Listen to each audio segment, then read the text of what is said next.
In this section we are solving radical equations. So these are equations that contain a radical. And when solving radical equations, our first step is to isolate the radical. Our next step is to square, and this is because if we square a square root, it will remove the square root.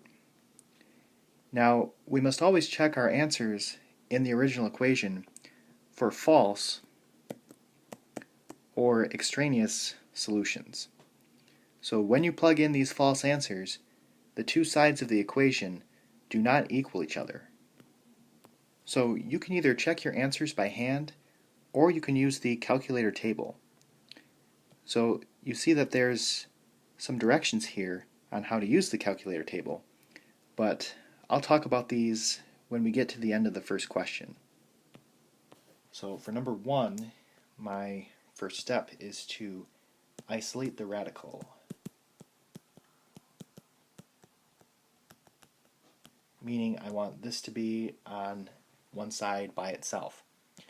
So if I add 5 to both sides, I can make this happen. So I have square root of 3x minus 2 is equal to 5. So now that the radical is isolated, I want to get rid of that radical.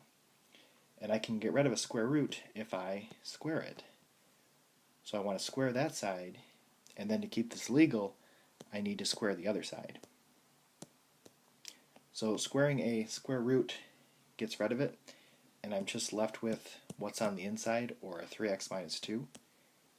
Squaring a 5 gives me 25. Then if I add 2 to both sides, I get 3x is equal to 27. And then divide both sides by 3, and x is equal to 9.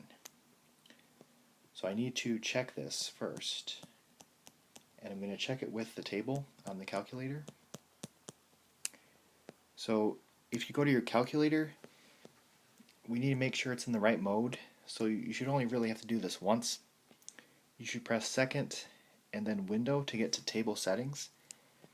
And you want to make sure that your independent variable is set to ask and your dependent variable is set to auto. So make sure it's in that mode so that when you press table, which is second graph, then you should be able to just type in numbers here. You probably don't have a y1 and y2 yet because we need to actually enter in our sides of our equation. So let's do that. So in y1, I want to type in the left-hand side of my equation, and in y2 I want to type in the right-hand side of my equation, which was 0 in this case. So then, once you type those into y1 and y2 and the y equals, then press second table to get back to the table. And then in the x column you want to type in your answer.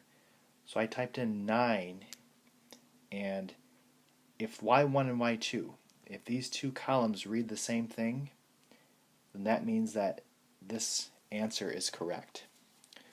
So I just typed in a random number. I typed in 15, and you can see that these are not the same number, which means that 15 is not a solution.